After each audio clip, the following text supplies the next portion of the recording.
नमस्कार विद्यार्थियों, एक बार पुनः आप सभी का स्वागत है मैथ्स की क्लास में। आई होप आप सभी अच्छे होंगे और आपकी तैयारी भी बेहतरीन चल रही होगी। लगातार इसी प्रकार से बने रहना है और अपने आप पर विश्वास रखना है और मेरे पर भी विश्वास करना है कि जो मैं कंटेंट दे रहा हूँ वो अच्छा है, इससे बाहर कुछ नहीं जाएगा। प्रैक्टिस करते रहिए, जैसे जैसे प्रैक्टिस करोगे वैसे वैसे आप में कॉन्फिडेंस आएगा और आपकी स्पीड बनेगी और क्वेश्चन भी लगातार क्या होंगे, हल होते रहेंगे। क्योंकि प्रैक्टिस ही एक ऐसी चीज है जो व्यक्ति में क्या लाती है, सुधार लाती है। तो मैं पहले क्वेश्चन की तरफ प्रस्थान करता हूं। पहला क्वेश्चन है, एक्स और वाई के पास एक साथ मिलाकर 4800 हैं। यदि एक्स की राशि का 1/3 और वाई की राशि के 5/9 के बराबर है तो एक्स के पास कितनी राशि है। तो ये क्या बोल रखा है, एक्स का, तो एक्स का 1/3 ये किसके बराबर है, वाई के 5/9 के बराबर है। ठीक है। अब देखिए इस तरफ x है, x के नीचे में क्या ले आऊं, y को, बराबर क्या हो जाएगा, ये 3 तो चला जाएगा 5 की तरफ और 1 चला जाएगा 9 की तरफ। तो 5 को 3 से गुणा करो, 5 3 15 और बट्टे में 9 हो गया है। ठीक है।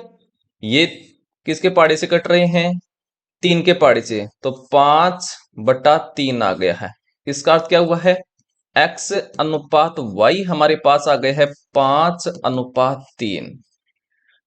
हमें क्या दे रखा है, 48,000 रुपए है, तो 48,000 टोटल राशि है। 4800, सॉरी, ये क्या पूछ रहा है, x के पास कितनी राशि है। तो इसके रेशो को जोड़िए, 5 और 3 कितना हो गया, 8। 8 का भाग 4800 में दीजिए, कितना आया है हमारे पास, 600 आया है। तो हमें x की वैल्यू निकालनी है, तो x का अनुपात कितना है, 5। इस 5 को इस 600 से गुणा करिए, तो 600 से गुणा करिए तो कितना हो गया, 6×5 = 30। 3,000 रुपए आ गए हैं। ऑप्शन नंबर डी हमारा क्या हो गया है, आंसर हो गया है। आई होप ये वाला क्वेश्चन अच्छे से समझ में आ गया होगा। अगला क्वेश्चन देखिए, 48 वस्तुओं का लागत मूल्य x वस्तुओं के विक्रय मूल्य के बराबर है। यदि लाभ प्रतिशत 20% है तो x का मान ज्ञात करें। चलिए, ये क्या बोल रहा है, 48 का लागत मूल्य, लागत मूल्य को बोलते हैं क्रय मूल्य, मतलब सीपी बोलते हैं। ये किसके बराबर है, x के विक्रय मूल्य, विक्रय मूल्य को बोलते हैं एसपी, मतलब सेलिंग प्राइस। तो मैं क्या निकाल लूं, सीपी, सीपी के नीचे ले आऊं एसपी को, और उस तरफ एक्स है और एक्स के नीचे चला जाएगा 48 से। ये समझ में आया होगा। तो हमारे पास क्या गया है, सीपी रेशियो, एसपी का रेशियो आ गया है एक्स से, अर्थात सीपी का मान आ गया है एक्स और एसपी का मान आ गया है 48। तो ये हो गया है 48। अब समझिए, हमें क्या दे रखा है कि वो बोल रखा है कि 20% का लाभ होता है, तो 20% को हल करो, तो 20/100, 10 से 102 के पहाड़े से कट करके आ गया है 1/5। नीचे जो वैल्यू है ये किसी भी वस्तु की प्रारंभिक वैल्यू को दर्शाती है। मतलब क्रय मूल्य जो वस्तु का था वो कितना था, 5। तो विक्रय मूल्य कितना हो गया है, तो 5 रुपए की वस्तु को ऊपर क्या दर्शा रहा है, लाभ या हानि को, क्वेश्चन में बोल रखा है लाभ हो रहा है। तो 5 रुपए की वस्तु के 1 रुपए के लाभ पर बेचा है, तो कितने में बेचा, तो 5 में 1 जोड़ो, 6 में बेचा है। तो 6 में बेचा है। और हमें 6 की वैल्यू दे रखी है, इस 6 की वैल्यू कितनी, देखिए ये दे रखी है 48 रुपए, 48 रुपए दे रखी है। तो 6 का भाग 48 में दीजिए, कितनी बार गया है, 8 बार। तो इस तरफ 6 को 8 बार गुणा किया है तब 48 आया है। तो इस तरफ 5 को 48 से गुणा कर दें तो हमारी वैल्यू आ जाएगी क्या, सीपी की वैल्यू आ जाएगी। तो ये कितना हो गया है, सॉरी 8 से गुणा किया ना उस तरफ, सॉरी सॉरी सॉरी, इस तरफ 8 से मैं 48 से कर रहा हूं, इस तरफ भी 8 से गुणा करना पड़ेगा क्योंकि इस तरफ 8 से किए थे, इस तरफ भी 8 से, तो 8 पंजू 40। तो वस्तु का क्रय मूल्य आ गया हमारे पास क्या, 40, अर्थात इस x की वैल्यू हमारे पास आ गई है 40 रुपए। ऑप्शन नंबर ए हमारा क्या हो गया है, आंसर हो गया है। अगला क्वेश्चन देखिए, अगला क्वेश्चन है, 81 सेंटीमीटर, 64 सेंटीमीटर और 9 सेंटीमीटर माप के एक घनाभ को पिघलाकर 12 सेंटीमीटर आकार के छोटे घन बनाए जाते हैं। इस प्रकार बने घनों की संख्या ज्ञात कीजिए। तो हमें घनों की संख्या निकालनी है, छोटे घनों की संख्या, छोटे घनों की संख्या कैसे निकालेंगे? तो बड़े घन का क्या निकालेंगे? आयतन। बड़े घन का आयतन और बटे छोटे घन का आयतन, छोटे घन का आयतन। तो ऊपर क्या है? घनाभ है, तो बड़े घनाभ का आयतन निकालेंगे, घनाभ का आयतन। और घनाभ का आयतन क्या होता है? घनाभ का आयतन होता है लंबाई इंटू चौड़ाई इंटू ऊंचाई। हमें दे रखी है लंबाई 81 इंटू चौड़ाई दे रखी है 64 इंटू 9 दे रखा है ऊंचाई, और बटे वो बना रहा है 12 सेंटीमीटर आकार का घन। तो घन का आयतन क्या होता है? भुजा क्यूब होता है। तो 12 भुजा दे दी है हमें घन की, तो भुजा क्यूब कर दो, तो 12 को 3 बार गुणा कर दो, तो 12 इंटू 12 ये आ गया हमारे पास। अब इसको क्या कर लेंगे? हल कर लेंगे। तो हल करिए। देखिए 3 के पहाड़े से 3 बार, 3 के पहाड़े से 4 बार, 4 के पहाड़े से ये जा रहा है 16 बार। अब ये 4 के पहाड़े से 4 बार और 4 के पहाड़े से 3 बार, 3 के पहाड़े से ये 81 में जा रहा है 2 बार और 7 बार, 27 बार। अब जा रहा क्या? 4 × 3 = 12 और ये जा रहा है 9 बार। तो ये हो गया है 9×3 = 27। 9 को 3 से गुणा करेंगे तो 9×3 = 27। 27 टोटल छोटे घन बनेंगे। ऑप्शन नंबर सी हो गया है आंसर। अगला क्वेश्चन देखिए। अगला क्वेश्चन है 2 वर्षों के लिए प्रति वर्ष 5% से 1400 रुपए और प्रति वर्ष 8% से 3200 रुपए और प्रति वर्ष 6% से 1200 रुपए पर साधारण ब्याज क्या होगा? तो पहले मैं 1400 रुपए का 5% की दर से साधारण ब्याज निकाल लूं। तो साधारण ब्याज का फॉर्मूला क्या होता है कि SI बराबर PRT और बटे में 100 होता है। तो निकाल लो पहले का, तो 1400 का, तो 1400 इंटू रेट कितनी दे रखी है यहां पर? 5%, तो 5, और टाइम कितना है? 2 वर्ष है, और बटे में 100, 2 0 से 2 0, तो ये कितना हो गया है? 14×5 = 80 और 80 दूनी 160, 160 रुपए आ गए हैं 1400 रुपए पर तो ब्याज। अब निकालते हैं 3200 रुपए पर, तो वही सूत्र कहां मिलेंगे? तो 3200 रुपए है, और रेट अब दे रखी कितनी? 8%, तो 8%, और समय तो वही 2 वर्ष है, और बटे में 100 आ गया है। तो अब इसको क्या कर लेंगे? हम हल कर लेंगे। तो हल कर लो इसको। तो 2 0 से 2 0, 32 दूनी 64, और 64 को 8 से गुणा करो तो आ गया है 512। तो ये आ गया है 3200 पर 8% की दर से साधारण ब्याज आ गया है 512। अब निकाल लेते हैं किस पर? 1200 रुपए पर। तो वही सूत्र काम में लेना है, 1200 रुपए इंटू रेट अब कितनी है? 6%, तो 6, और टाइम 2 वर्ष है, तो 2 और बटे में 100, 2 0 से 2 0, 6 दूनी 12, और 12 को 12 से गुणा करेंगे तो 144 रुपए।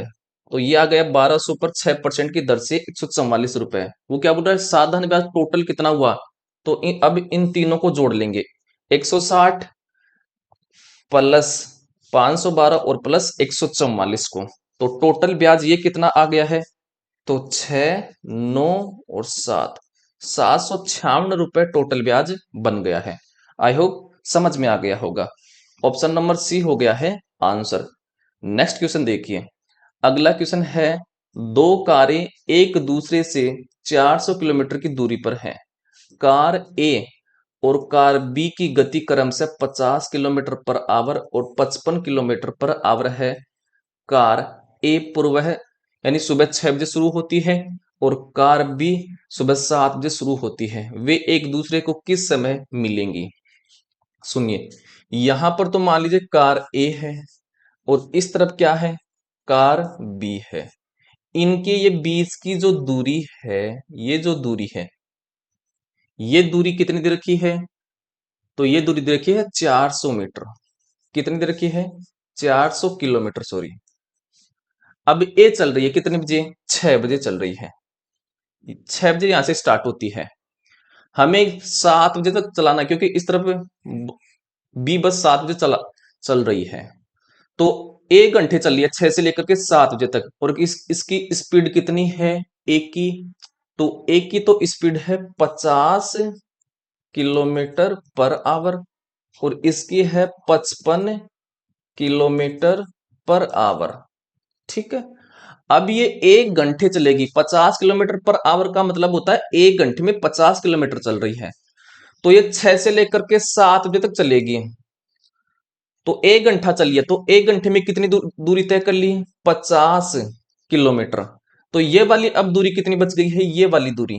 तो 400 में से 50 निकाल दो तो 350 बच गई है किलोमीटर। 350 किलोमीटर बच गई है टोटल दूरी। हमें क्या निकालना है, समय निकालना है। और आपने पढ़ा होगा समय बराबर क्या होता है, दूरी बटे चाल। तो दूरी तो इनके बीच में 350 किलोमीटर है। अब ये एक दूसरे की तरफ आ रही है, तो चाल क्या हो जाएगी, दोनों की ऐड हो जाएगी। क्या हो जाएगी, दोनों को ऐड कर देंगे चाल को। 50 और 55 कितना हो गया है, 105 हो गया है। क्या हो गया, 105। तो यह आ जाएगा समय, लेकिन यह समय यहां पर आएगा किसमें, घंटे में। तो मैं एक बार इसको मिनट में ले आता हूं, मिनट में लाने के लिए 60 से ऊपर गुणा कर देंगे, क्योंकि घंटे को मिनट में बदलने के 60 से गुणा करते हैं। अब इसको क्या कर लेंगे, हल कर लेंगे। तो हल कर लो। 7 के पहाड़ी से कितनी बार गया है, 7 के पहाड़ी से 50 बार, और 7 के पहाड़ी से 1 बार, और 5 बार, 15 बार गया है। और 15 चौक 60, और 5 चौक 20, 200 मिनट आ गई हैं। क्या आ गई हैं, 200 मिनट।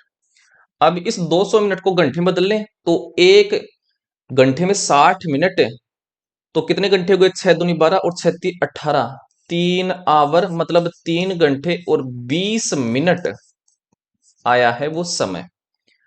कब से स्टार्ट किया था हमने, 7 बजे। इसको दोनों को 7 बजे कर लिया था ना, ये भी 7 बजे चल रही थी। तो इस 7 बजे में, 7 बजे में क्या जोड़ देंगे, 3 घंटा और 20 मिनट जोड़ दो, तो 20 तो ये हो गया और 10 ये हो गया। तो 10 बज करके और 20 मिनट पर वो क्या होंगी, एक दूसरे को मिलेंगी। ऑप्शन नंबर बी हमारा क्या हो गया है, आंसर हो गया है। आई होप ये वाला अच्छे से समझ में आ गया होगा। अगला क्वेश्चन देखिए। अगला क्वेश्चन है, किसी संख्या के वर्ग को जब 100 से गुणा किया जाता है तो वह 36, 45 और 50 से पूर्णतः विभाजित होता है। न्यूनतम संभव संख्या क्या है। तो 36, 45 और 50 से पूर्णतः विभाजित हो रही है, इसका मतलब क्या है, 36 और 45 और 50 का हमें एलसीएम निकालना है, लघुत्तम समापवर्ती। तो इसका निकाल लो, 36, 45 और 50 का एलसीएम निकाल लेंगे। सबसे पहले हमें भाग देना होता है अभाज्य संख्याओं का, ध्यान में रखना होता है। और अभाज्य संख्या क्या होती है, जिसमें एक का भाग जाता हो और खुद संख्या का भाग जाता हो। तो दो क्या है, अभाज्य संख्या। क्यों, क्योंकि दो में एक का भाग जाता है और खुद संख्या का भाग जाता है, इसके अलावा नहीं जाना चाहिए। तो दो का भाग देंगे, तो 36 में तो कहते 18 बार, 45 में नहीं जा रहा तो ऐसा कैसा लिख दो, 50 में जा रहा है 25 बार।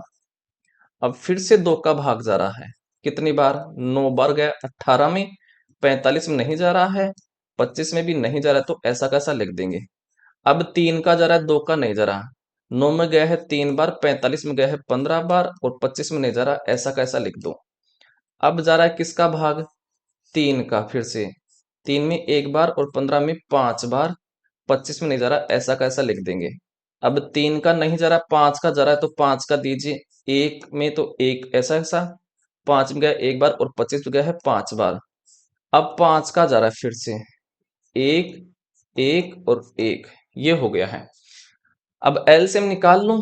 एलसीएम कैसे निकालेंगे, कि जो फैक्टर हमने किए हैं, इस संख्या के जो हमने फैक्टर किए हैं, 25 25 और 25 75, और 75 तो ये हो गया है, और प्लस में 3 दूनी 6 और 6 दूनी 12, तो 12 ये हो गया है। तो 75 को किससे गुणा कर लेंगे, 12 से। तो कितना हो गया, 12 पंच 60, हासिल के हो गए 6, 12 संतम 84, 6 90। 90 आ गए इसका एलसीएम। अब सुनिए क्वेश्चन में क्या बोल रखा है, किसी संख्या के वर्ग, मैं वो संख्या x मान लेता हूं, तो संख्या x मान लिया और इसका बोल रहा है वर्ग, इसका वर्ग को जब 100 से गुणा किया जाता है, तो इसको 100 से गुणा किया जाता है, तो वह संख्या इससे क्या हो जाती है, पूर्णतः विभाजित हो जाती है, और वो संख्या क्या आ गई है 900, इससे पूर्णतः विभाजित होती है। अब क्या कर लेंगे, हल कर लेंगे, तो 10 से 10, 10 से 10, तो एक्स स्क्वायर का मान कितना आ गया है 9। तो हमें ये स्क्वायर हटाना है, तो 9 का क्या निकालेंगे, वर्गमूल, मतलब 9 किसका वर्ग है वो निकाल लेंगे, तो x का मान आ जाएगा 9 है 3 का वर्ग, तो x का मान हमारे पास आ गया है 3। ऑप्शन नंबर ए हमारा क्या हो गया है, आंसर हो गया है। ठीक है, अब चलिए आगे की तरफ। आगे हमारे पास क्वेश्चन है, ए बी और सी एक साथ कार्य को 56 घंटे में कर सकते हैं। ए और बी इसे 144 घंटे में कर सकते हैं, जबकि बी और सी इसे 160 घंटे में कर सकते हैं। सी अकेले उस काम को कितने दिन में घंटे में कर सकते हैं। आइए करते हैं इसको स्टार्ट। तो ए प्लस बी प्लस सी कितने घंटे में कर रहे हैं, 56 घंटे में, और ए प्लस बी कर रहे हैं कितने घंटे में, 144 घंटे में, और बी प्लस सी कितने घंटे में कर रहे हैं, 160 घंटे में।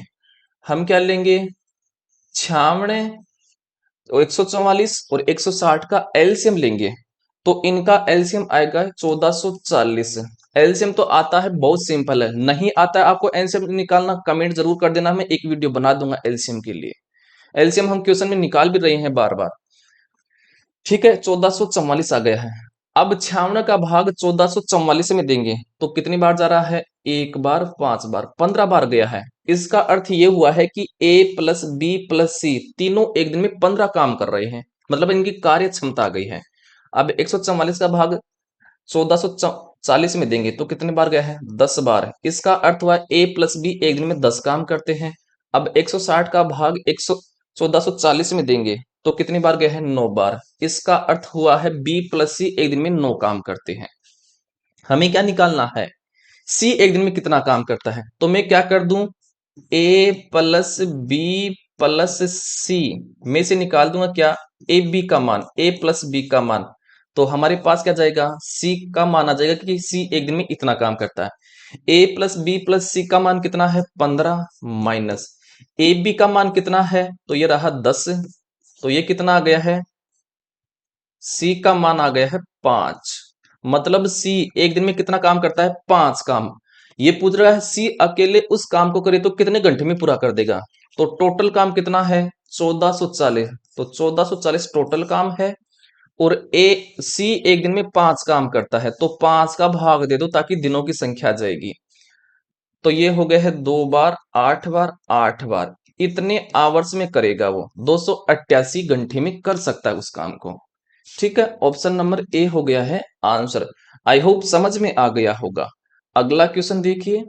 अगला क्वेश्चन है, दो कारें 150 किलोमीटर पर आवर और 200 किलोमीटर पर आवर की गति से यात्रा करती हैं। वे एक ही बिंदु से शुरू करते हैं और विपरीत दिशाओं में जाते हैं। 2 घंटे के बाद में पहली कार की गति में 20% और वृद्धि होती है, और दूसरी कार की गति में 50% की वृद्धि होती है। 4 घंटे के अंत में उनके बीच की दूरी क्या होगी। ये हमारे पास तो दो कार है, मान लीजिए ए कार तो यहां पर है और बी कार यहां पर है, और ए कार की गति कितनी है, 150 किलोमीटर पर आवर है। मतलब ए 1 घंटे में 150 किलोमीटर जाती है, और बी की गति कितनी है, 200 किलोमीटर पर आवर। मतलब बी कार 1 घंटे में 200 किलोमीटर की दूरी करती है। अब सुनिए, वे एक ही बिंदु से शुरू होती हैं, सॉरी एक बिंदु से शुरू हो रही हैं, ये ऐसे समझिए, एक बिंदु से ही शुरू हो रही है, यहां से शुरू शुरू हो रही है, बी भी यहां से शुरू हो रही है और सी भी यहां से शुरू हो, ए और बी दोनों यहां से, बी की कितनी थी, 200 किलोमीटर पर आवर, तो मान लीजिए ए तो इस तरफ जा रही है, ए तो इस तरफ जा रही है और बी इस तरफ जा रही है। अब क्या कर रही है, वो 2 घंटे चलती है, तो ए द्वारा 2 घंटे में कितनी दूरी तय की जाएगी, तो 2 घंटे चल रही है, और 1 घंटे में कितनी दूरी तय कर रही है, 150, तो 150 से गुणा कर दो ताकि 2 घंटे में आ जाएगा, तो 2 घंटे में तय कर ली उसने 300 किलोमीटर की दूरी। अब बी की निकाल लो, तो बी भी 2 घंटे चल रही है, और बी कितना दूरी तय करती है घंटे में, 200, तो 200 से गुणा करो तो कितनी दूरी तय कर ली उसने, 400 किलोमीटर की दूरी तय कर ली है। अब सुनिए, अब बोल रहा है कि 2 घंटे के बाद में, दोनों चलने के बाद में, जो पहली कार है, मतलब ए कार है, उसमें 20% की वृद्धि होती है उसकी गति में, चाल में। तो 150 थी उसकी गति, तो अपने आप में शुरुआत में वो 100% होती है, 20% अब बढ़ गई है, तो कितनी हो गई, तो 100 में 20 जोड़ो तो 120% निकालना है इसका, तो 120 बटे में 100, 10 से 10, 10 से 10, 15 दूनी 30, हासिल किए गए हैं 3, और 15 3 और 18, 18 किलोमीटर पर आवर स्पीड हो गई है अब कार ए की। और बी की में कितने की वृद्धि हो रही है, तो बी की में वृद्धि हो रही है 50% की, पहले कितनी थी, 200 थी इसकी स्पीड, 50% की वृद्धि हो रही है, तो 100 में 50 जोड़ो तो स्पीड बन गई है 150%, तो इसका 150% निकाल लो, तो ये हो गया 20 से 20, और 15 दूनी 30, 300 किलोमीटर पर आवर इसकी क्या हो गई है, स्पीड हो गई है कार बी की। अब हम क्या कर लेंगे, बढ़ने के बाद में क्या कर रही है, ए द्वारा कितनी दूरी तय की जाएगी, तो वो 4 4 घंटे चल रही थी, तो 2 घंटे तो पहले चल ली दोनों, अब 2 2 घंटे और चलेंगी वो, तो कार एक की स्पीड अब कितनी हो गई है, 180, और अगले 2 घंटे चलेगी है, तो 2 घंटे में कितनी दूरी तय करेगी, तो 18 को 2 से गुणा करो, 18 दूनी 36, 360 किलोमीटर की दूरी तय करेगी। और बी भी 2 घंटे चलेगी आगे, और बी की स्पीड कितनी है अब, 300, तो 300, और 2 घंटे चलेगी, क्योंकि 1 घंटे में 300 किलोमीटर की दूरी करती है, तो 2 घंटे में कितनी हो जाएगी, तो 2 से गुणा कर दो, तो 600 किलोमीटर की दूरी ये तय करेगी। अब क्या कर लेंगे हम इनको, ये क्या बोल रखे हैं, उनके बीच की दूरी कितनी हो जाएगी, तो ये टोटल दूरी आ गई हो उनके बीच की, ये जोड़ लेंगे, तो ये 300 और 400 कितने हो गए हैं, ये तो हो गए हैं 700, और ये कितने हो गए हैं, तो ये हो गए हैं 0 6 और 9। अब इन दोनों को जोड़ लो, कितना हो गया है, 0 6 और ये 9 7 16, इतने किलोमीटर की दूरी हो गई, 1660 किलोमीटर की दूरी।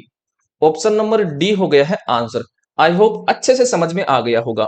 आप एक बार आराम से समझिए, जब आप समझ लोगे स्पीड बनना ऑटोमेटिक हो जाएगी, स्पीड बढ़ जाएगी। मैं आपको आराम से समझाया हूं, जब एक क्वेश्चन में कराता हूं, मतलब आप सीख जाओगे, जब खुद करोगे तो ये आज 30 सेकंड का क्वेश्चन भी नहीं है। ठीक है, आगे चलिए। आगे हमारे पास क्वेश्चन है, किसी वस्तु को रुपए 3840 रुपए में बेचने पर हुआ लाभ प्रतिशत 2560 में वस्तु को बेचने पर हुए हानि प्रतिशत के समान है।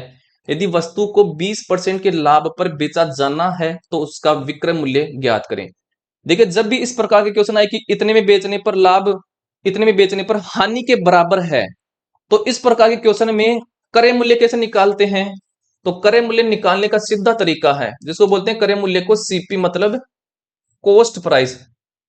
तो आपका जो दोनों वैल्यू हैं, बेचने पर दोनों बेच रहा है तब उसको हानि और लाभ होता है, तो दोनों को जोड़ दो, 3840, मतलब जो दोनों आपका विक्रय मूल्य है उनको जोड़ना है, तो 3840 और 2560 दोनों को जोड़िए, और इसमें 2 का भाग देंगे, पहले जोड़ लो इनको, तो 0 6 4 10 1, और 8 4 12 1 13 1 14, हासिल का हो गया 1 और 6, और बट्टे में 2, और 32 दूनी 64, मतलब 3200 रुपए आ गए, उसका क्या कॉस्ट प्राइस आ गया है, मतलब क्रय मूल्य आ गया है। ये बोल रहा है यदि वस्तु को 25% के लाभ पर बेचा जाना है तो उसका विक्रय मूल्य कितना होगा, तो 3200 रुपए क्या है, उस वस्तु का क्रय मूल्य है। अब उसको क्या कर रहा है, 25% के लाभ पर बेच रहा है, तो शुरुआत में जो क्रय मूल्य होता है वो अपने आप में 100% होता है। अब 25% लाभ कमाना चाहता है तो कितने में बेचेगा, 125% में, तो इसका 125% निकाल लेंगे, तो 125 और बटे में 100, 2 जीरो से 2 जीरो कट गया है। अब हम क्या कर लेंगे, 32 को 125 से क्या कर लेंगे, मल्टीप्लाई कर लेंगे, गुणा कर लेंगे। ठीक है, तो गुणा कर लो इनको। तो ये कितना आ गया है हमारे पास, 4,000 रुपये आ गया है। कितना आ गया है, 4,000 रुपये। ऑप्शन नंबर ए हमारा क्या हो गया है, आंसर हो गया है। तो वो 4,000 रुपये में बेचेगा 25% का लाभ कमाने के लिए। ऑप्शन नंबर ए हो गया है आंसर। अगला क्वेश्चन देखिए, एक घन की 4 सेंटीमीटर की फलक है, इसमें से प्रत्येक 1 सेंटीमीटर फलक वाले छोटे घनों को तराशा गया। कितने छोटे घनों को इस प्रकार बनाया जा सक तराशा जाना है कि बड़े घन का केवल 25% ही शेष रह जाए। समझिए, तो पहले मैं क्या निकाल लूं, घनों की संख्या, टोटल घनों की संख्या निकाल लूं। तो छोटे घनों की संख्या निकालनी है, छोटे घनों की संख्या, घनों की संख्या कैसे निकालेंगे, तो बड़े घन का आयतन में भाग देंगे, बड़े घन का आयतन निकाल लेंगे और उसमें भाग क्या देंगे, छोटे घन का आयतन, छोटे घन का आयतन का भाग देंगे। और घन का आयतन क्या होता है, भुजा क्यूब होता है। तो हमें बड़े घन की भुजा दे रखी है 4, तो 4 का क्यूब कर देंगे, तो 4 को 3 बार लिख दो, 4 × 4 × 4। और छोटे घन की भुजा क्या है, 1 सेंटीमीटर है। तो भुजा क्यूब होता है, तो 1 को 3 बार लिख दो, तो 1 × 1 × 1। जब इनको हल करेंगे तो आ गए है 16 चौक 64, 64 घन आए हैं। लेकिन वो क्या बोल रखा है कि बड़े घन का केवल 25% ही बचे हैं।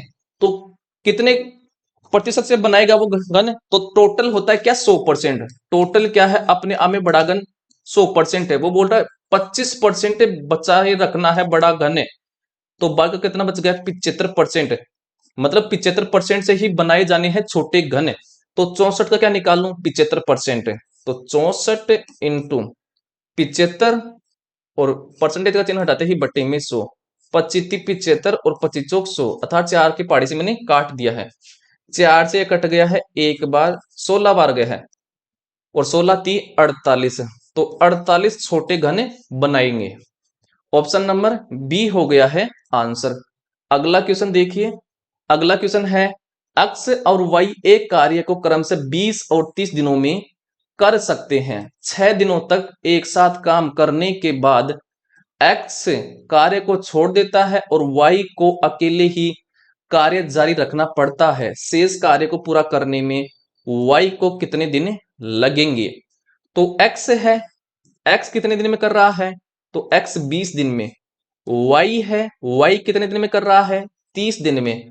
अब 20 और 30 का एलसीएम लीजिए, कितना हो गया है, 60 आ गया है। देखिए एलसीएम नहीं आता है, कमेंट करना है, मैं एक वीडियो अलग से बना दूंगा एलसीएम का। अब क्या करेंगे, 20 का भाग 60 में दीजिए, कितनी बार गया है, 3 बार। इसका अर्थ यह हुआ है कि एक्स एक दिन में 3 काम करता है। अब 30 का भाग 60 में दीजिए, आ गया है 2। इसका अर्थ यह हुआ है कि वाई एक दिन में 2 काम करता है, अर्थात इनकी कार्य क्षमता आ गई है। अब ये क्या बोल रहा है कि 6 दिनों तक एक साथ दोनों काम करते हैं। तो x प्लस वाई एक दिन में कितना काम करेंगे, तो x तो एक दिन में 3 काम करता है, y एक दिन में 2 काम, टोटल एक दिन में कितना काम करेंगे, 5 काम करेंगे। और वो कितने दिन काम किए, 7 6 दिन। तो 6 दिन काम किए और एक दिन में दोनों कितना काम करते हैं, 5 काम। देखिए 5 काम करते हैं, तो कितना काम कर लिया उन्होंने, 6 × 5 = 30, 30 काम कर लिए उन्होंने क्या, 6 दिन में। टोटल काम कितना था, 60। कितना काम शेष रहा, तो 60 काम टोटल है, उसमें से 30 काम कर लिया, तो शेष काम रह गया है 30 है, 30 काम शेष अभी भी। ये बोल रहा है वाई को अकेले ही कार्य जारी रखना पड़ता है, मतलब शेष काम को कौन करता है, वाई। तो 30 काम को करने में वाई कितने दिन टाइम लेगा, तो 30 काम टोटल है और वाई एक दिन में 2 काम करता है। तो 2 का भाग देंगे ताकि दिनों की संख्या जाएगी, तो कितना आ गया है, 15 दिन। तो वो शेष काम को कितने दिन में करेगा, 15 दिन में करेगा। ऑप्शन नंबर बी हो गया है आंसर।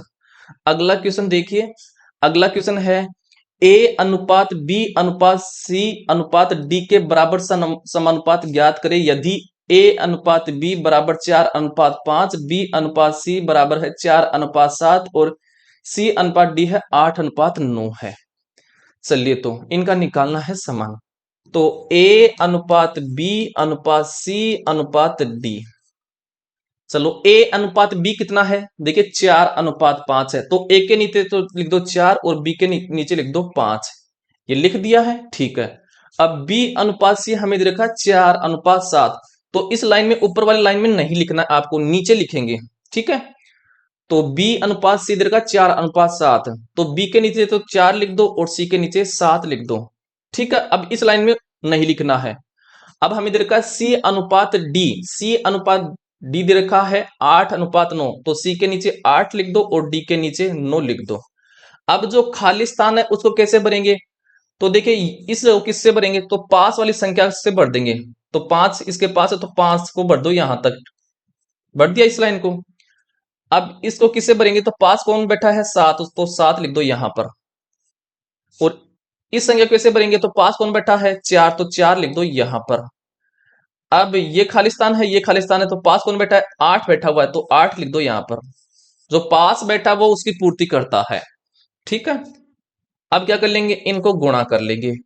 चलो 8 को 4 को और 4 को गुणा करो, तो ये कितना आ गया हमारे पास 32, और 32 को 4 से गुणा करेंगे तो 128 अनुपात 8 को 4 से गुणा करो 832, और 32 को 5 से गुणा करेंगे 32 पंजू 160 अनुपात 8 को 7 से गुणा करो तो 8 7 56, और 56 को 5 से गुणा करेंगे तो आ गया है 280 आ गया है अनुपात 9 को 7 से गुणा करो तो 9 7 63, और 63 को 5 से गुणा करो तो 5 3 15, और ये हो गया 30 1 31, 315 आ गया है।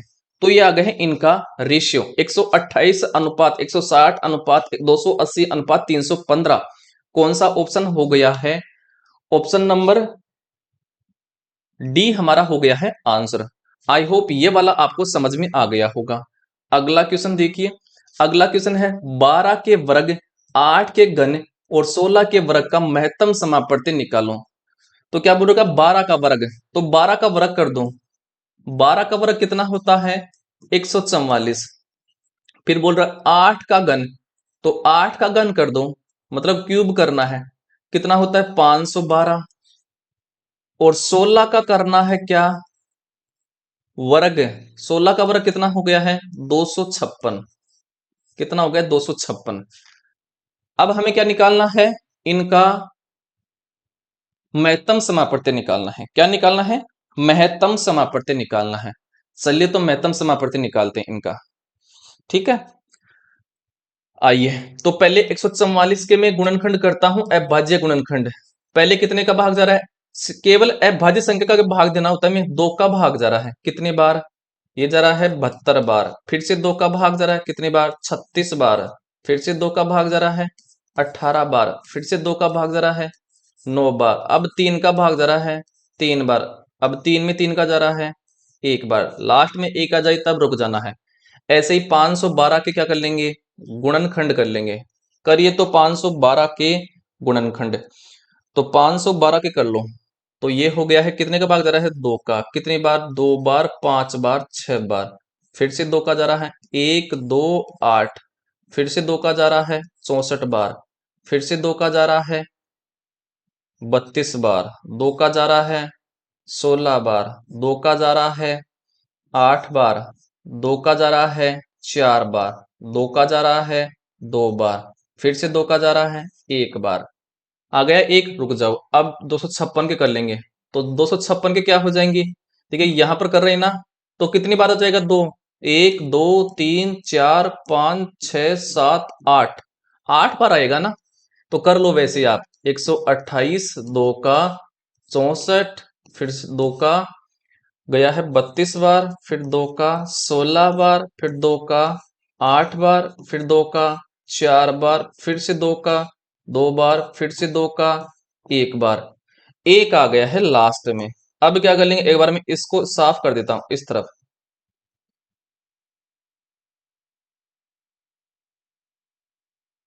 ठीक है। अब हमें क्या निकालना है, एचसीएफ निकालना है। एचसीएफ कैसे निकाल लेंगे, आइए एचसीएफ, वो फैक्टर लेंगे, वो गुणनखंड लेंगे वो तीनों संख्या में हो। देखिए यहां पर दो है, यहां पर दो है, यहां पर दो है, ले लिया है दो। यहां पर दो है, यहां पर दो है, यहां पर दो है, जो तीनों में होगा उसको ही लेंगे। यहां पर दो है, दो है, दो है, उतार लो उसको भी। यहां पर दो है, यहां पर दो है, यहां पर दो है, तीनों में है, उतार लो। अब देखिए दो का काम हो गया, अब इस तरफ दो ही नहीं आ रहा है तो छोड़ दो, जब समाप्त हो जाए किसी में भी एक में छोड़ दो। अब देखिए तीन यहां पर है, क्या इसमें क्या नहीं है, इसमें भी नहीं है तो नहीं लेंगे तीन को, तो तीन का काम भी हो गया है। अब सबका काम हो गया, दो और तीन थे, तो ये हो गए इसका एचसीएफ, गुणा कर लो, दो दूनी चार, चार दूनी आठ और आठ दूनी 16, तो 16 हो गया है इसका एचसीएफ। ऑप्शन नंबर ए हो गया हमारे पास आंसर। ठीक है, ये वाला आपको अच्छे से समझ में आ गया होगा। मैं हर एक छोटी से छोटी चीज को बता रहा हूं ताकि आपको एक बार समझ में आ जाए। एक बार समझ में आने के बाद में फिर तो यह हवा में उड़ेगा। आगे क्वेश्चन देखिए, आगे क्वेश्चन है, कलम और पेंसिल का डिब्बा एक साथ खरीदा गया। 16 कलम और 9 पेंसिल का औसत मूल्य 30 है, जबकि 9 कलम और 16 पेंसिल का औसत मूल्य 36 है। तो 100 कलम और 100 पेंसिल का मूल्य क्या होगा? तो 16 कलम है मतलब के है, 16 के प्लस 9 पेंसिल मतलब 9 पेंसिल है, इनका औसत मूल्य है 30। औसत का मतलब क्या होता है कि 16 कलम है, प्रत्येक का मूल्य 30-30 रुपए है, और ऐसे ही 9 पेंसिल है, उनका भी मूल्य 30-30 रुपए है। तो टोटल मूल्य कैसे निकाल लूं? तो 16 में 9 जोड़ो, कितना हो गया 25, और 25 को 30 से गुणा कर दो ताकि टोटल मूल्य आ जाएगा। तो 25 को 30 से गुणा करो तो 25-75, 750 रुपए आ गए हैं इनका टोटल, 16 कलम का और 9 पेंसिल का। समझ में आ गया होगा। ठीक है, तो औसत का मतलब होता है सबका मूल्य बराबर होता है। तो मैंने टोटल मूल्य निकाल लिया है। अब फिर से क्या बोल रखा है, 9 कलम, तो 9 के प्लस 16 पेंसिल मतलब 16 पेंसिल, इनका औसत मूल्य है 35। मतलब इसका भी अर्थ ये होगा कि प्रत्येक 9 पेंसिल और 9 कलम का मूल्य है, सबका मूल्य 35-35 रुपए। तो मैं टोटल मूल्य निकाल लूं कैसे? इस 16 में 9 जोड़ो तो कितना हो गया है 25, और 25 को 35 से गुणा करो, तो 25 को 35 से गुणा करूंगा तो ये तो हो गया 5, और ये हो गया 8 और 7, मतलब 875 आया है उनका टोटल मूल्य। ठीक है, तो ये लिख दिया इसके बराबर। अब क्या कर लेंगे, इनको जोड़ लेंगे, इनको जोड़ लेंगे, जोड़ लो तो 16 और 9 कितना हो गया, क्योंकि कलम कलम में जोड़ेंगे, कलम कलम को एक तरफ जोड़ लेंगे, और पेंसिल पेंसिल को एक तरफ जोड़ लेंगे, और रुपए रुपए को एक तरफ जोड़ लेंगे। 16 और 9 25, तो 25 तो आ गई है कलम, और 16 और 9 ये क्या हो गई है 25 ही क्या हो गई है पेंसिल, और इस तरफ टोटल ये मूल्य कितना हो गया, तो जोड़ लो 5 7 और 5 12, और 8 7 15 और 1 16, 1625 रुपए आ गया है। ये बोल रहा है 100 कलम और 100 पेंसिल का मूल्य बताइए। देखिए ये 25 है, ये 25 है, इसको जैसे तैसे करके गुणा करके या भाग दे करके हमें 100 बनाना है। तो मेरे को बताइए 25 को किससे गुणा करूं ताकि 100 आ जाए? तो 25 को 4 से गुणा करूं, तो इस सभी पूरे समीकरण को 4 से गुणा कर दो। तो इस 25 को 4 से गुणा करो तो 25 चौक 100 के प्लस इस 25 को 4 से गुणा करो तो 2500 पी मतलब पेंसिल बराबर 1625 को 4 से गुणा करो तो 4 पंज 20, 2 8, 2 10, 1 और 24 एक 25, हासिल हो गए हैं 2 और 4 और 2 6, तो आ गए हमारे पास 16 तो कलम, तो 16 कलम, 16 पेंसिल, 16 पेंसिल, इनका मूल्य पूछा था हमें, तो ये आ गए इनका मूल्य 6500 रुपए। ऑप्शन नंबर बी हमारा क्या हो गया है, आंसर हो गया है। आई होप समझ में आ गया होगा। अगला क्वेश्चन देखिए, अगला क्वेश्चन है, एक वस्तु का मूल्य थर्ड वर्दी के बाद मतलब 3 वर्दी करने के बाद में 1000 रुपए हो गया है। पहली वर्दी थी 11.11% की, दूसरी वर्दी थी 12.5% की, और तीसरी वर्दी थी 25% की। तो मूल मूल्य मतलब प्रारंभिक मूल्य क्या था वस्तु का? तो मैं मान लेता हूं वस्तु का प्रारंभिक मूल्य क्या था, एक्स। अब पहली वर्दी कितनी थी 11.11, तो वर्दी किस में करते हैं 100% में ही तो करते हैं, तो 100 में 11.11 जोड़ो तो हमारे पास आ जाएगा 111.11, और परसेंटेज का साइन हटाऊंगा तो बटे में 100, पहली वर्दी कर दिया है। दूसरी वर्दी थी 12.50, तो वही 100 में जोड़ो। 12.50 तो आ गया है 112.50, और बटे में क्या आ गया है, परसेंटेज का चिन्ह हटाते ही बटे में 100 इंटू दूसरी वर्दी है 25% की, तो 100 में ही जोड़ेंगे, तो 100 में 25 जोड़ो तो 125%, तो 125 और परसेंटेज का चिन्ह हटाते ही बट्टी में 100। ऐसा करने पर उसका मूल्य कितना हो गया था, 1000 रुपए। ये समझ में आ गया होगा, ठीक है। अब सुनिए, देखिए ये पॉइंट हटाऊंगा तो पॉइंट के बाद 2 डिजिट हैं, तो जितने डिजिट होते हैं उतने जीरो लगा दिया मैंने नीचे यहां पर, तो ये बन गया 10,000 नीचे। अब ये पॉइंट हटाऊंगा तो पॉइंट के बाद में 2 डिजिट हैं, तो नीचे 2 जीरो लगा दूं, तो ये लीजिए 2 जीरो, पॉइंट हट गया है। अब हल कर लेंगे, देखिए 125 और 25 100, और ये 1 जीरो से 1 जीरो कट गया है। 25 का भाग जा रहा है 25 100, 25 125 और 25 100, 40 बार गया है इसमें। अब जा रहा है क्या, बिल्कुल जा रहा है, ये जा रहा है इसमें कितनी बार जा रहा है, 5 का भाग जा रहा है 8 बार। 5 का भाग कितने बार जा रहा है, 8 बार, और इसमें जा रहा है 9 बार। अब कुछ बच रहा है क्या, बिल्कुल, इसमें जा रहा है कितनी बार, ये जा रहा है आपका 2000 बार। कितने बार गया है, 2000 बार। अब इनको गुणा कर लो, 8 को 4 से गुणा करो, 8 चौक 32, और 32 को इस 2 से गुणा करो 64, और 3 जीरो है वो उसके पास, तो 6400। ये 64,000 इस तरफ जाएगा, किसकी तरफ, 1000 की तरफ, और गुणा हो जाएगा इससे, ठीक है। तो x का मान क्या जाएगा, तो x का मान आ जाएगा 1000 गुणा 64,000, और बटे में कौन आ जाएगा, तो ये 11,111 है, और कौन बैठा है, 9, तो इसको 9 से गुणा गुणा करो तो कितना आ जाएगा, ये आ गया हमारे पास क्या, 99,999 आ गया है। तो ये ऊपर तो कितना आ गया है, टोटल ये आ गया हमारे पास, कितनी बिंदियां हैं, 3 और 3 दूनी 6, 3 और 3 दूनी 6। देखिए इस 99,999 को 1 लाख मान लो, क्योंकि 1 लाख के लगभग है ये, तो 1 लाख मान लो, क्योंकि लगभग में आंसर आएगा, तो 1 लाख कर लिया है। तो कितनी बिंदियां हैं, 3 और 2 5, 5 बिंदियां करो, 5 बिंदु से 5 बिंदु, तो लगभग कितना आ गया है, 640, क्योंकि लगभग में आएगा, पूरा नहीं कट रहा है, तो इसको लगभग मान करके परीक्षा में क्वेश्चन पूछा गया था ये। तो 640 आया इस प्रकार से, ऑप्शन नंबर सी हो गया है आंसर। और ये क्वेश्चन एग्जाम में आया हुआ क्वेश्चन है, मैं कोई मन से नहीं ला रहा हूं क्वेश्चन, ठीक है भाई साहब। आई होप ये वाला अच्छे से समझ में आ गया होगा। अगर क्लास आपको अच्छी लग रही है, हमारा पढ़ाने का कंटेंट आपको पसंद आ रहा है, तो हम उम्मीद करते हैं कि आप इस वीडियो को ज्यादा से ज्यादा अपने फ्रेंड वगैरह को व्हाट्सएप, इंस्टा और फेसबुक पर शेयर करोगे, और हमें जरूर सपोर्ट करोगे, क्योंकि हम आपके लिए daily free of cost class दे रहे हैं। हमारी मेहनत को थोड़ा सपोर्ट कीजिएगा, ठीक है। लगातार इसी प्रकार से क्लास चलती रहेगी। कोई भी डाउट रहे कमेंट जरूर करना है, क्वेश्चन पूछना है, ठीक है। धन्यवाद।